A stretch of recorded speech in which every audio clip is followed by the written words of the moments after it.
Well, hey, folks, welcome to another episode of the Identity Matters podcast. I'm Mark McClain, CEO and founder here at SailPoint, and I am very privileged to be joined today by my friend Fran Rosch. Fran is the CEO of Imprivata, and as you'll hear on our talk today, Fran's done a lot of other stuff. So, Fran, welcome. Good to have you. Thank you, Mark. It's great to be here. Well, we've got some time together, Fran. You and I have known each other for a bit now, but let's even roll back a little bit. We're going to spend a few minutes maybe on some of the industry stuff, I guess, here first. Our Identity Matters brand here says let's talk about things related to identity. You've been in identity-related companies for quite a while now, like I have, and we've certainly seen a lot of things in and around the security market, the identity market. You know, was there a particular draw for you in this realm of security and identity, or did it kind of just evolve over time? Just kind of, how did you kind of end up in this part of the industry with so many options you could have, obviously? Sure. You know, I have been in identity a long time, really going back, like 25 years-ish. Yep. I joined VeriSign in 2000, which was obviously kind of early identity authentication, really PKI-based. I've rolled through there.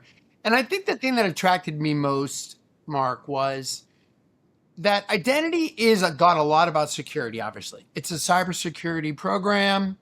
It's escalating threats, all of those, you got to stay ahead of the bad guys, which I like that. But identity is also a lot about user experience, right? How do we make it easy for the user to access applications and services?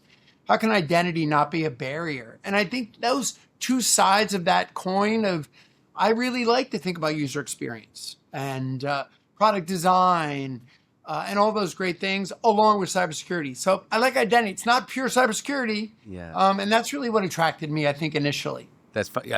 You and I hadn't even, I don't think, ever had this conversation, Fran. I exactly mirror your thinking on that. I've always said to people, the fun part of this part of the security landscape is it's not only about security, right? Yeah. Like we are doing things that help protect the organization, protect the data, protect the individuals. And to your point, we're also kind of enabling and ideally, even making quite a bit better the environment for the folks trying to get things done with technology in the organization. So it is this dual value thing as opposed to, look, pure security of I'm just here to protect against the bad guys. That's great, right? We need those technologies. But there's this like, oh, we're doing that too. That's right. And then on that, by focusing on the user experience, then you can really drive productivity of the user base, which can lead to better business outcomes, more revenue for the customer. So you're not only like an insurance provider of cybersecurity, right, but you can actually help drive the bottom line of that company, which I think is exciting. Yeah, that idea that there's this seamlessness, frictionless. We've all had these kind of thoughts of you're trying to make folks safe so they can go really fast to get their work done without either going fast and being unsafe or slowing down to be safe. It's kind of this tension we all feel, right? Like, I want to enable you to get your work done because that's why you come to work, to get stuff done. Like I say, nobody comes to work to be secure. That's not why they get to work, right? They come to work to get work done, but we need them increasingly with what's happening in the market. We'll talk more about it, to be very secure as they do their work. And especially with the technology evolution we're seeing all around us today, lots of reasons to try to keep them very safe. Well, let's talk about a little more your journey, Fran. Like I said, it's been fascinating, particularly your last stop before here was ForgeRock, an amazing story, 400% growth, a SaaS transition. A few of us got to have those joyous journeys, an IPO, a sale into private equity. You and I have some very common heritage here. Yes. Just tell about kind of what did this last chapter and even the chapter you're in now at Imprivata, how did it continue to evolve, sort of what you see happening around us, particularly in identity? Sure. One of the things that those of us that are in identity, like you and I for so many years, we understand that it's really not been static. There's been so much change in the identity space, right? We think of it used to be very much of a workforce, like how do we enable our employees? Then it became about consumer identity. We sometimes don't think enough about third parties and temporary access and contractors. We think about usernames and passwords being around forever, but there are so many different ways to do access management, authentication, identity now. Yeah. Going passwordless, doing risk-based approaches. So identity has just been this ever-changing, which part of the technology sector. It's just really exciting for me to always be learning something new and changing. And when I went to ForgeRock, my first time CEO, and I always say you never know what's going on inside a company until you get inside a company. You go through a job interview and they say, oh, and that's like, it's very different when you get inside. But what I learned about ForgeRock is that it had a very solid technology stack. A lot of the identity came out of Sun Microsystems. So it was a very like proven, large enterprise, scalable stack. But it hadn't gone through a lot of innovation or refresh in the past. So, I think as you come in as a CEO, it's like, well, what can I do to really kind of refresh and focus the company? And I think there were really kind of many different drivers of ForgeRock, but I would highlight three. First was really that focus on SIAM, or the consumer identity and access management, right? Yeah. That was a growing space in the teens when I was there, and it just became so important for large financial banks. How do I make it easier to work with my customers? E-commerce, education, just everybody was looking at on that consumer identity, removing friction and improving security, like we talked about. So it was great to be able to really dive into that SIAM. The other thing for ForgeRock was it was a pretty, on-prem, heavy piece of software. And so we were hearing more and more from our customers, you got to get to be a SaaS, you got to get to the cloud. And so it was great to be able to rally the whole company around this one huge goal to get to the cloud. And that's a lot what drove that growth you talked about, was that ability to move, to the cloud. Yeah. And then the third thing for me, which is very aligned with what you do at SailPoint, is the power of partners in the ecosystem.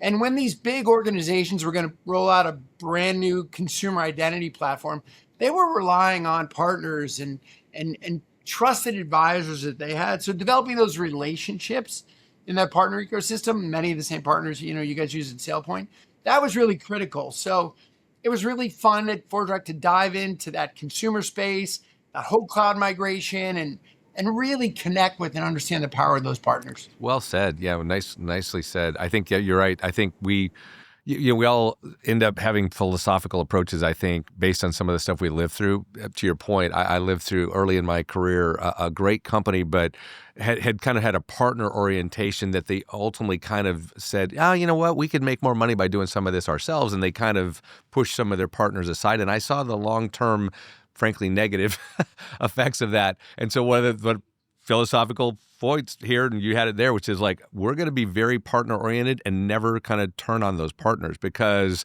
they're hypersensitive to that. Like they know as the software vendor, you sort of do have kind of almost a first right of refusal on delivering the services around that.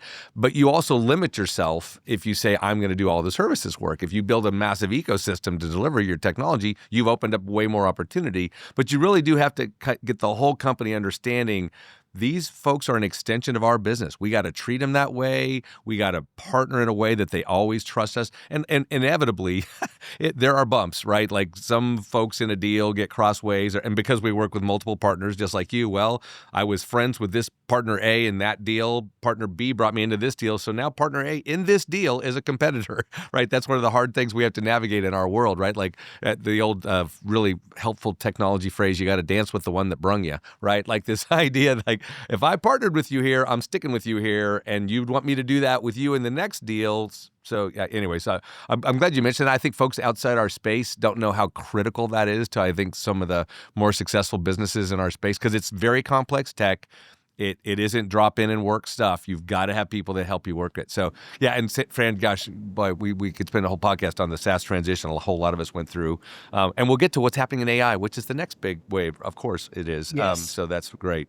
And like I guess the last thing I find interesting, because this is, well, you're an expert in a way I'm certainly not. We have a good, healthy business in healthcare. Your business has had a really primary focus in healthcare for a long time, and it's such an interesting market because on the one hand, all of us as consumers sometimes feel like, gosh, health tech can be pretty slow and backwards, and yet also quite advanced in other ways. Like, what do you see evolving, particularly in this super dynamic space that you guys are so strong in? I know you do other industries now as well, of course, but that's sort of your historical focus. And just any interesting nuances you think that you've learned about in the identity landscape, particularly in the healthcare market? Yes, it's been fascinating joining Imprivata and really digging into essentially a single vertical. We're over 90% healthcare as far as our customers, 95% from a revenue standpoint. So we have a chief medical officer, we have a chief nursing officer. We're really all in on that extension of how technology can solve for better clinical outcomes, better patient care. It's really our mission as a company. So it's been great. And what I didn't have the huge focus in healthcare before joining Imprivata. And what I see from a technology adoption is that in some ways they are really behind, no doubt about it. Budgets are tight in healthcare, even though in the U.S. it's 18% of our GDP. There never seems to be enough money. Having worked with some of the large banks where they'll buy every security tool available, people are more choosy, more selective in healthcare. But it doesn't mean they won't do it if it's can proven value. And one example in healthcare, ambient listening, that went from 0 to 100 miles an hour because doctors and nurses could very quickly see the benefit of, very much healthcare. There's burnout because they spend more time looking at the computer than they do the patient because they're typing notes and clicking through Epic or Cerner Oracle instead of talking to the patient. And what ambient listening does was allow them to free up that time in front of the screen to face the patient. So boom, it's really adopted really amazingly very quickly.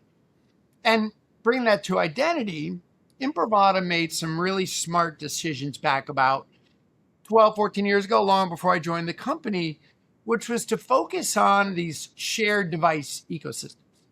So in all my other experience with identity, it was much more like one user, one machine. You show up at work, you're given your computer, right? Or if it's your mobile phone, if you're a consumer user. But in healthcare, you could have 30, 40, 50 people use the same computer every single day. Or as a doctor, you could, log on 70 times a day across a lot of different computers. And that brings a lot of technology challenges on how to do that fast user switching, how to log on the operating systems, the VDI, the browsers, understanding all those healthcare workflows. And so Imprivata really kind of pioneered that shared user with a tap and go with the badge. You get right into that healthcare record. It removes that friction like we were talking that's the word about. in the head, yeah.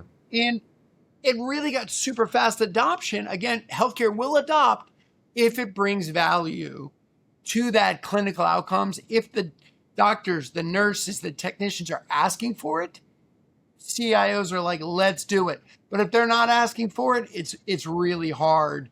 It's I would say more than any other technology business I've been part of or our customer base have been part of, the end user, the doctor, the nurses, they have a lot of power, as they should in providing patient care on what gets implemented. So we very much focus on that user to drive our roadmaps and what we do. In some ways, you almost wish, because I know you've served across a lot of industries over your career like I have, you almost wish more industries thought that way. Sometimes, like, are we really focused on technology that's going to advance the cause of this business's mission, as opposed to sometimes we're all guilty of tech for tech's sake? Like, well, this is just more modern, newer, cooler tech. Like, does it really advance the mission? And that's such a one. Ever since I learned about kind of what Imprivata did, like, oh my gosh, that's awesome, right? It's just so right down the fairway of you're saving costs, you're improving the patient experience, the doctor experience. Like, it's just a win-win-win, right? Like, and they ran away with it, like you said, they just ran away with that. So super fun. Okay, and now we'll zoom back out again, Fran.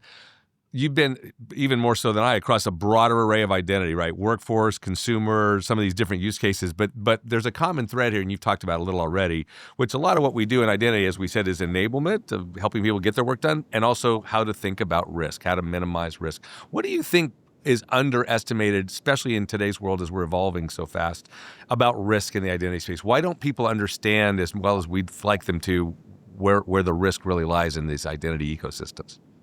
It's a great question. And, we think a lot about risk, you and I and people in identity, and we have terms for it, right? Risk-based analysis, whatever we do. But I think that people still think of identity, and I'm focusing a little bit more on access management, right? Which is kind of where Imprivata is, not as broad as what you're doing with IGA at SailPoint. But in the access management, I think people have gotten used to, over the past 65 years, of this concept of a username and password. You either have it or you don't, right? If you have it, you get in. If you don't have it, you don't get in. And we're trying to change that paradigm over the past 5 or 10 years. And we did a ForgeRock. I know Andre and Ping has been focused on this. You guys have as well. Is that it's not necessarily that simple.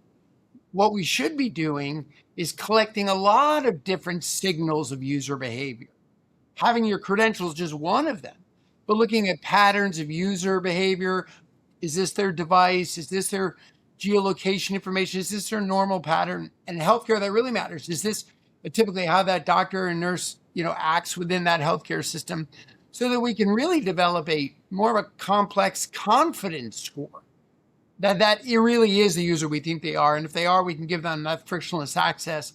If not, we can kind of do more of that stepped up authentication. So I think it's like we always understand the risks, but let's make risk-based decisions by not just looking at one thing, but a collection of signals over a period of time to really help our customers make the best choices on access management decisions. And, because what we know is that a username and password is not secure, and it's stupid that we're still talking about phishing.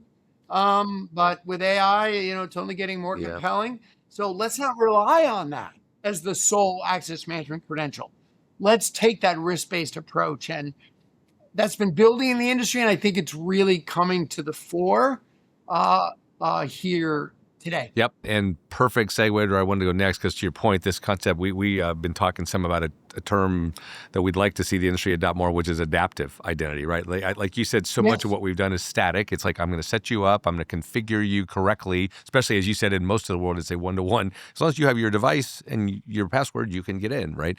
And like you said, this idea that there's all kinds of context. And in some ways, there's additional static context, meaning where are you, what device are you on, things we didn't even ask. It's just like, do you have a password? You're in, right? But now, like you said, I think the fast emerging part is the behavioral context, not just all the static context of what device you're on, what network you're on, where are you located, blah, blah, blah, blah, blah.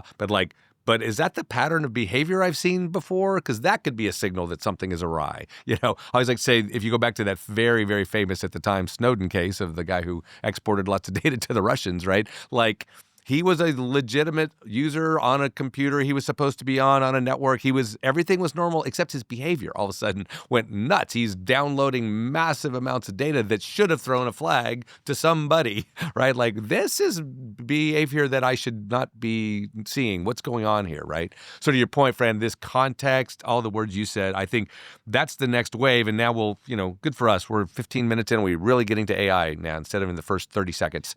And just one other point before we jump to that AI, what we see, and many of us see, is that ultimately all those other risk signals become so accurate and so valuable that you can then actually do away with the password. And it's moved to passwordless, which I think is what we've got to do as an industry. And I think biometrics have a big part of that. We rolled out like a facial biometric solution. So we call it tap and smile. Tap and smile. Very nice. So our doctors can just like tap, smile, and they're in that system really quickly. So I think it's this, this risk-based approach, this, gets us away from that password completely, which improves the experience and improves security because it can't be phished anymore if a user doesn't know it. So I think it's an exciting time for us. Can't be fished, and I will stay very shallow here because I can only go shallow here. And with quantum, it can't be cracked because the other thing we're all worried about is this whole massive, under the iceberg, of millions, gazillions, billions of passwords that are all over these systems. What if all of a sudden they're not at all safe because they can just be cracked with quantum computing? So we got multiple dynamics going on in the industry, right? That, like you said, all of which are forcing us to say there's got to be a different way to think about this whole problem than a password, like you said. Okay, fun. Thanks for bringing that back up. 100% agree with you. On the AI thing, I think what's interesting, again, is we all know massive technological shift in our industry, every industry with this technology, generative AI particularly, obviously, for you computer science fans, we all knew, yes, AI has been around a long time, but generative and what it's allowing is a pretty new thing for all of us. But I think what's really interesting, Fran, in this identity part of the landscape, again, so many interesting aspects of this technology but what about these, quote, non-human identities? So we've been mostly talking about humans and their phishing and passwords and all that stuff. And now we're going to have a whole lot of identities that don't log in because they're not going to sit at a keyboard. They're not human, right? And I think that's the next, obviously, very significant wave happening in our industry as an identity industry, right? And again, whatever perspective you want to bring here, the perspectives you've come from, your particular perspective in healthcare, just the whole realm of this new explosion of non-human identities. What do you think that's doing in our industry today? I think it is a blessing and a curse. I I think it's going to introduce a lot of benefits, particularly in healthcare, but it does risks as well. And the example I would give is around writing and refilling prescriptions. So right now within the healthcare system with HIPAA rules, there's a very specific process you've got to go through to authenticate a doctor before they write or approve a prescription. There's a program called EPCS, the Electronic Prescribing of Controlled Substances. You've got to follow all these things, right? But there's a lot happening where instead of doctors going to refill that prescription, they're going to have an agent do it for them. And that agent is going to log in and they're going to make the decision. The agent, the AI-driven agent, is going to make the decision on whether that prescription should be rewritten or not. And so that's like, what? Okay, maybe that's good, right? Because we are seeing places in healthcare where, in radiology, there's some examples where the AI systems are doing a better job identifying cancers early. Yes. There is a lot of these benefits to that. And, doctors are really busy. Nurses are really busy people. They're oversubscribed, right? They work in if you've seen The Pit, I hear it's like really realistic. They work in some really tough environments. So as this AI can help them make better decisions, that's great. But when they turn over the decision-making to the agents, how do we know that? How do we know that it's the agent making the decision and not the doctor? How do we know, do you still have to have the doctor or the nurse involved at some point to do a double check? So you really got to have an identity and access management system that looks at those agents as independent players within the ecosystem. Just like we have to have high assurance that that user is who we think they are and they have permissions to do this activity, we need to do the same thing. And I think it's early days. Yep. A lot of looking at it. And, Mark, I'm kind of two minds of this, having been around many, many, many years in the space. And I remember in the 2000s, there was a lot of talk about, IoT and the identity of things, and everything was going to have an identity, right? We solved that as an industry a very different way than we solve identities for people, and much simpler, much cheaper, much easier in a lot of ways. So when we look at these agents, I wonder, are they more like people or are they more like machines? And they're neither. And I feel that they're leaning more toward people because they're making these independent decisions. So I think it's a really interesting time in general. It's a very interesting time in healthcare. We want to embrace the upsides of it, but also understand we can't have these rogue, if the wrong prescription gets written, who's accountable? Who's responsible? Who's accountable?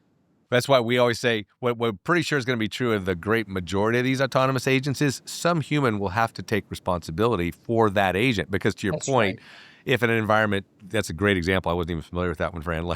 If a bad prescription gets written and something bad happens, you're not suing the agent. You're suing the doctor, the hospital, whatever, right? But you're going to get a lot of this.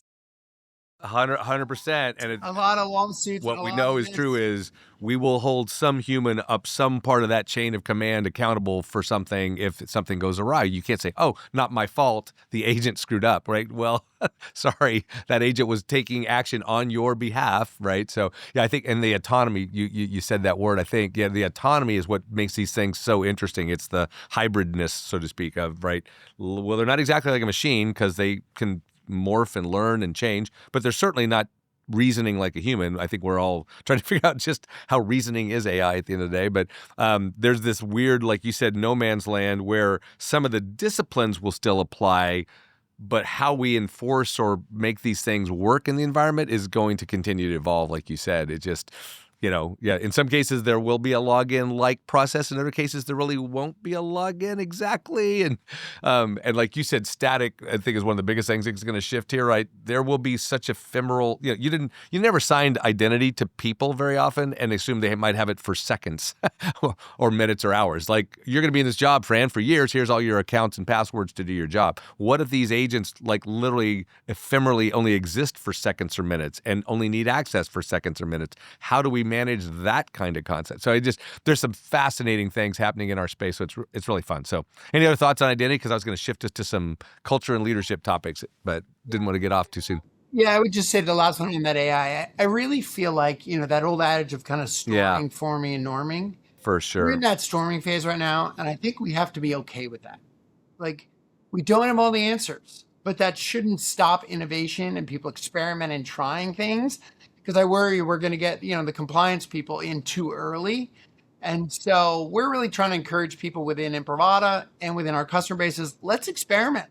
Let's try things, see what works, and then we can kind of formalize it and make sure we have the right security identity controls around it. 100%. I can't remember who else was involved. Of course, Elon's name sticks in my mind, but there was that effort a few months, maybe quarters into when we first started hearing a lot about Gen AI. Hey, this is moving too fast. It's out of control. We need to slow down. And very quickly, there was a reaction from the industry like, look, the bad actors who are not subject to regulation and things are not slowing down. We can't slow down all the, quote, good actors. We're just going to fall further behind. Because as you said, I get is AI good or bad for your industry? And I say yes, right? Yes. Like, both and, we know it's enabling the bad guys to do what they do better. And it's certainly going to help us, we think, fend off those things. And like you and I said, make people more productive, get them better tools, all that good stuff. So fun. Yeah, I like to say, you in baseball land, I know globally people don't always know baseball, but like we're barely even in the bottom of the first inning.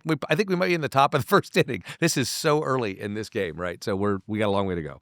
Well, listen, this is awesome. I wanted to shift us because, again, when I get folks with, some seasoned leaders, many years, decades even, it's fun to talk about. You've gone through IPOs, acquisitions, lots of stuff, organizational changes. You've been in very large companies, pretty early stage companies.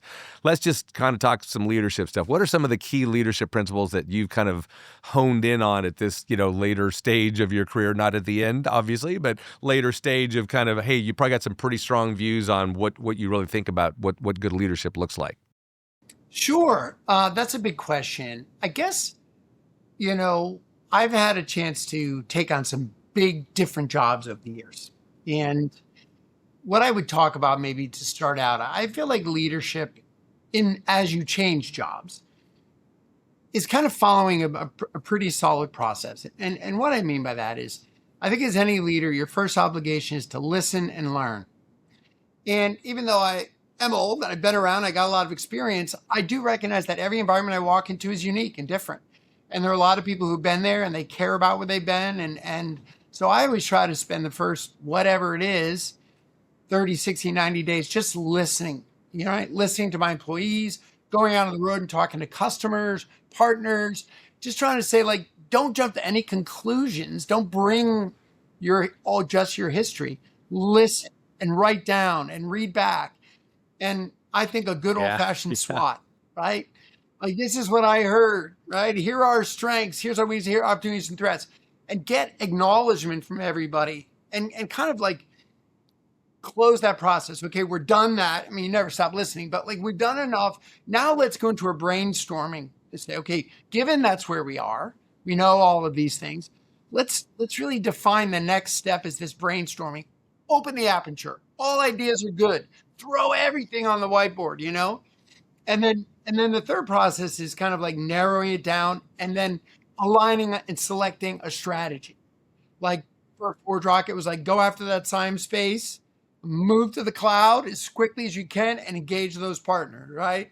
With Imprivata, it was okay, we've got this great tap and go, but we got a lot of customers using it. What are the other technologies in mobile and third-party vendors? What spaces look like?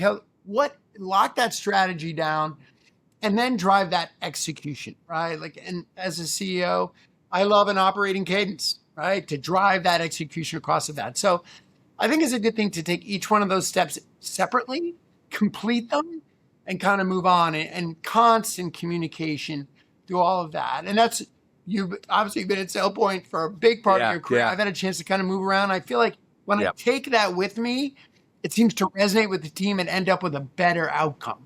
That's so good. And I would say, this is where our careers are pretty different, at least in the last 20 years, right? I've been at one place, which honestly didn't intend or didn't expect. Been a much longer and fascinating journey than I expected, more fascinating than I expected. That said, I think what you just said is there's a virtuous cycle, ideally, of that like you're constantly listening, forming an opinion, looking at options, narrowing those options to a plan, go execute the plan, lather, rinse, repeat, right? Because like, as we all know in our industry, the plan is, what is the old phrase, only good till it meets the enemy, or as Mike Tyson said, everybody has a plan until they get punched in the face, right? Whichever one of those is a helpful metaphor, right? Like, yeah, there's a constant revisiting of strategy and plans without, too much thrashing. There's a danger there too, I suppose.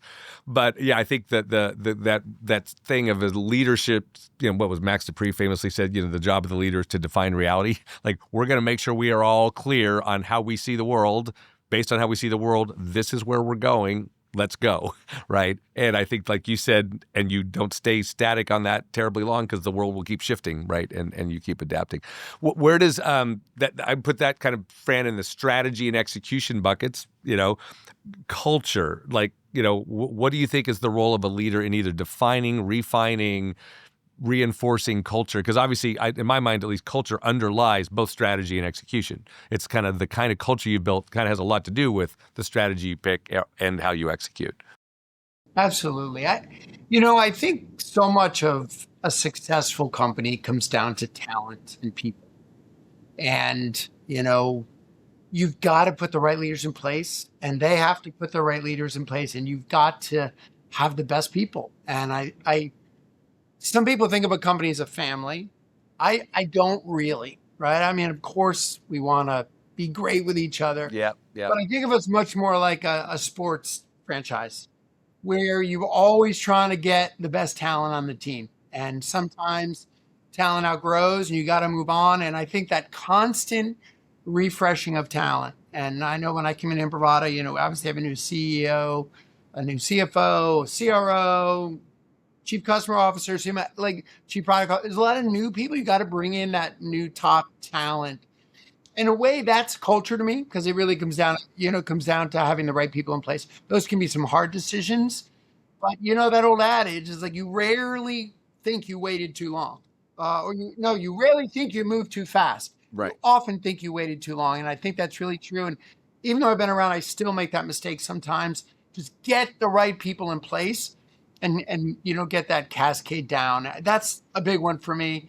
And I think the other one is, I really do believe, and some of these are really old-fashioned things, but I really do believe in SMART goals and really identifying, specific, measurable action, time-based, all, these things. Because you go out of a meeting and people are like, yeah, I'm going to get that back to you. When are you going to get back? Oh, we want to launch this program. How are you going to define it, whether that program is successful? And really building that muscle. Everything we do, she's got to be measurable and got to be smart. Because if you do that, then you can start measuring how you're getting better. And we have this term like raise the bar. Whatever we do today, we got to make sure we're doing it better than we did before. That's as we grow as individuals, which will allow us to then grow as a company. So I really just merge culture and talent and people. And it's about getting the best people and letting them loose.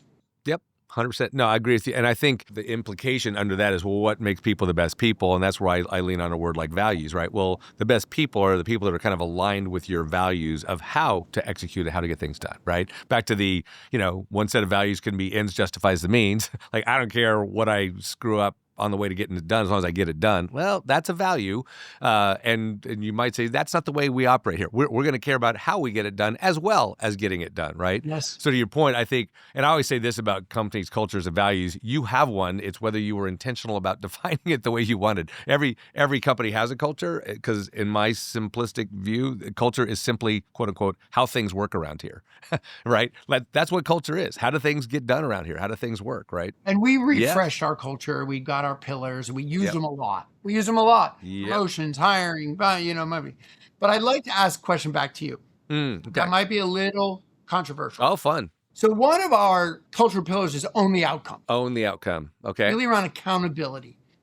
And we kind of say, there's no excuses. Yeah. Don't come to me with excuses. Just come to me with the outcome.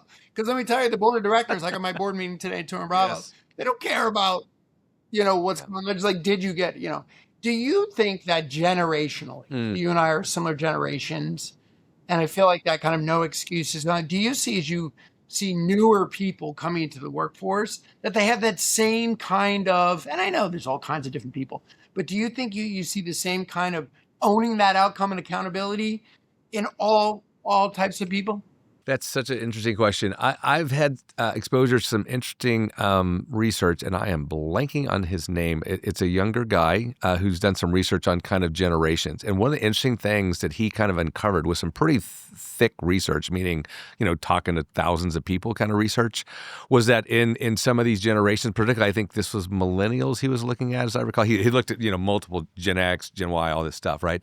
But that in that generation, which I think is kind of the bulk of the that earlier stage workforce, kind of today's 25 to 35, 40-year-olds, kind of that part of the thick part of the workforce. Yeah. He identified literally like a divergence into two camps, to your point. There was like one set of folks that's maybe the preconceived notion of these millennial types are, kind of want everything too easy and they want to have too much balance in their life and they're not working hard. And I think sometimes that's a very unfair characteristic. But I get that some people are like, look, I want to make sure I am both doing well and enjoying my life. At our age, you and I both know, we've seen some people who just focused on, quote, success and didn't actually build a super good life in the long run, right?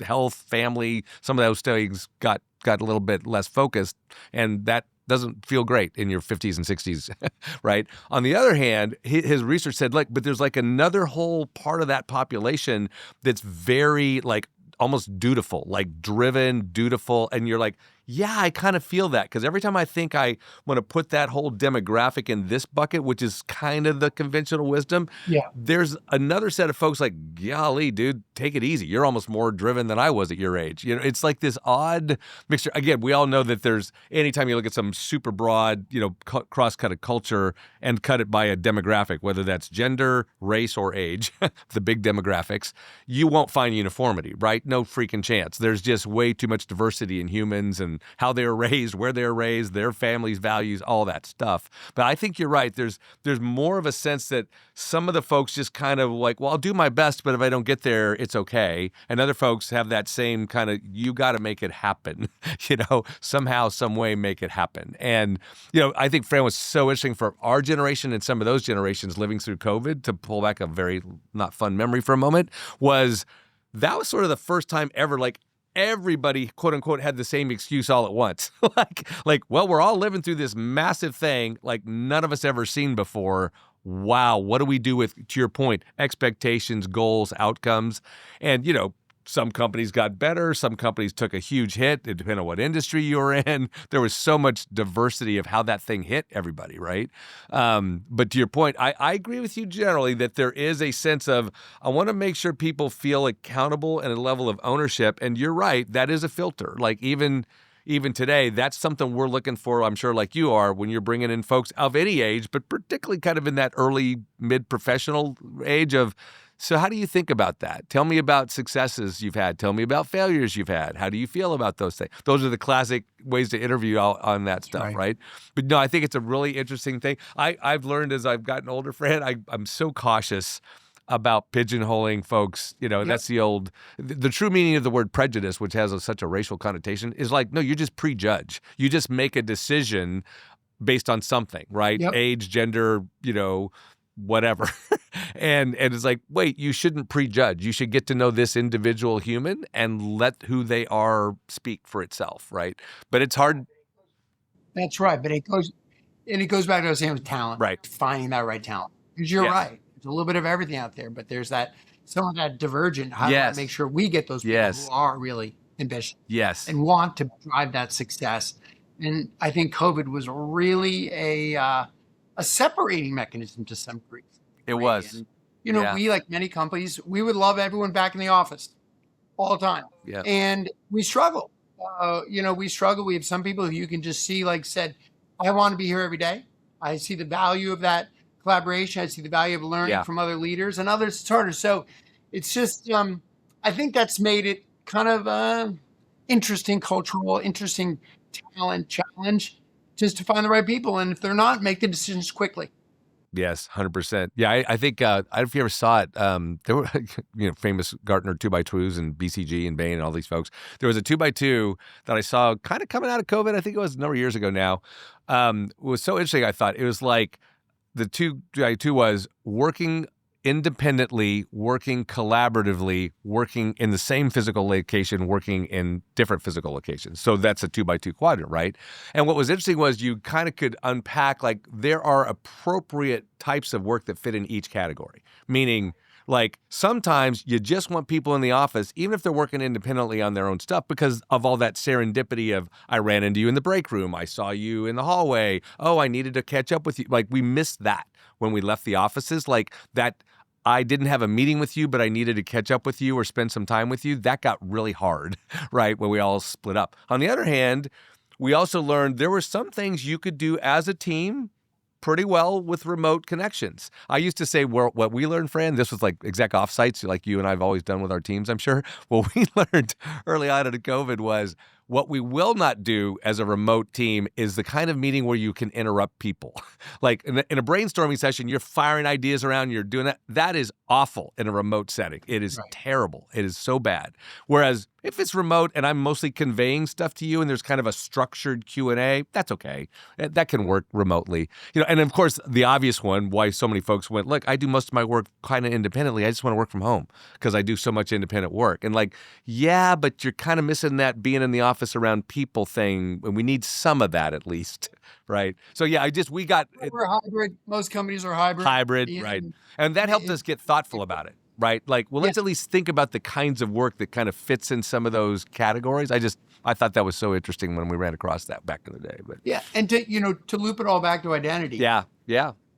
It's a super interesting changing market. Yes. And new challenges come up every day. And the AI that we've been speaking about, but there are dozens of others. And so I just love being in the identity industry. I love being able to work with the team every day and brainstorm these things. And I love to be able to engage with really smart people on it. So it's really been a pleasure. Well, look, let's kind of wrap this part, and we'll do a quick little rapid fire, a couple questions at the end that are kind of fun. I like to do with guests. As you think about what's all happening in the industry and that leadership journey, anything that would kind of pop to top of mind of what do you think is kind of different about leading today than it was 5 years ago? Based, all the technology shifts we're seeing, you as continuing to learn as a leader. Anything you'd say like, I think a little differently about this now than I did 5 years ago? There may not be anything in that bucket. I don't know. It's an interesting way to think. I think that there are a couple things. I think, you can never forget to be mission driven. Yep. I think we all care about it at all times of our lives. And it's been great at Imprivata being so tied into healthcare and just, we really feel like we can improve patient outcomes. Yeah. So, but whatever your mission is, right? I think that's really important. I think, the technology has given us so many different forms of communication. Used to be email, all right? Now it's like so many different ways to communicate, leveraging all of that. Yes. I think it's really important. Leaders have to be comfortable engaging in all these different forms of communication. I think is important. And then, look at AI as an example of change is always coming and always challenging and challenging the team. I don't have to know all the answers, but I remember 2 years ago or 18 months ago when we had our first staff meeting talking about AI, shortly after ChatGPT's first, came out. It's like, what are we doing? And I didn't have all the answers, but I had read a couple of great articles and books and just challenged everybody. Everybody walked out of the room and said, holy smokes, I got to go do something here. So just like that change and constantly growing. And that's why I'm still out there, because I'm still growing and learning new stuff every day. Yeah, that is what is so fun about our industry, not just the identity, even broader out in technology. If nothing else, you don't get bored, right? There is always change. Sometimes you're initiating that change. Sometimes it's coming at you. No matter what, you're not going to get bored typically if you're in this space. All right, just a few to wrap it up. Thanks. This has been so fun. I really enjoyed it. Okay. This is one you probably heard it, again, your vintage like my vintage. If you go back and talk to your younger self, that old younger self question, what would you tell your younger self? What piece of advice would you give 25 or 30-year-old Fran? What I would say is, nobody's career, or at least no one I know, his career is constantly up and to the right. You've got ups and downs, goods and bads. And what I would tell my younger self is, don't ever get too cocky and if you get a good win and if you get a promotion or you get a good step forward, but also don't get too down if you get passed over for a job, right? Because I think these things happen, and it's just relax. It's a long game, not a short game. And I do think in this case, like certainly my career has been more the tortoise than the hare. Slow and steady wins the race. And like, I really, that's worked for me. And I would just remind myself, don't get too stressed out. Just keep on going. Yeah, I always say, trust me, it'll probably make sense in the rearview mirror. You couldn't have predicted it looking out the windshield 40 years ago. I don't know a single person in our kind of industry who goes, oh, yeah, this is exactly what I thought would be happening. Not one. Okay, fun thought. Either podcasts, books, thinkers, anybody you kind of really like to kind of check in with or follow their thinking that you would share with audience? Like, hey, you might want to check out this person or book if you haven't. Well, here's a TV show I'll do instead, right? So I don't know if you ever heard of this TV show, Hacks. I have not. Hacks? No. I don't. It's about a comedian. She's a comedian in, I believe, her 60s or 70s in Las Vegas. Okay. And she's kind of living off of her greatest hits. And she gets challenged to kind of reinvent her whole routine and really her whole life. And she hires a very young, new, talented writer to help her. It's a lot about their dynamic. And I really liked it because it was uncomfortable for everybody. Change can be uncomfortable. Yes. Growth can be uncomfortable, but it can also be incredibly rewarding. Taking the risk to go out of what's been working in your comfort zone and put yourself out there, you're going to get some rejection. You're going to get some boos from the audience, but you're also going to learn from it and grow from it. And then the last point on that is just like bringing in new people, new ideas. We talked about new generations who have new perspectives that can combine with some of our experience. I just love that whole kind of idea of no matter how old you are, you can still learn, you can still reinvent, you can still grow, you can still do things differently. And that's what I took away from that. And it's really funny. Yeah, so I say, you had me at comedian, so I'm a humor guy. Is not totally hard to figure out. So I will definitely check that out. Let's see Hacks. Hacks, I will check it out. All right, last one, because we love to kind of play on the theme of the podcast, Identity Matters. When you think about identity, digital, human, everything happening, is there one word that helps people understand why identity matters? The word that I get most excited about right now is passwordless. I just really feel like identity's got to kill the password and go passwordless. It solves what you and I were talking about with better experiences, better security. It's just time. Yeah. And it doesn't mean the password won't be behind the scenes, being used with passkeys to unlock things. But from a user standpoint, I think it's time to move on. Yes. And like say, your technology there is such a great picture of that is like the doctor just, I've got my badge, I walk up and I'm doing what I need to do my job. It is a wonderful word picture of that in some ways. So, well, great. Well, this has been great, Fran. I thought it would be, and it was. Appreciate the time, years of experience, all your learnings, and we'll look forward to more chats in the future, I hope. But good luck to you guys and continued success at Imprivata. And you and I'll get to see each other in the Tomo Bravo family gatherings here, no doubt soon, but appreciate your time and have a great day. Thanks again for doing this. My pleasure, Mark. It was a great conversation, like-minded in a lot of ways, and I appreciate it. All right, take care. Thanks.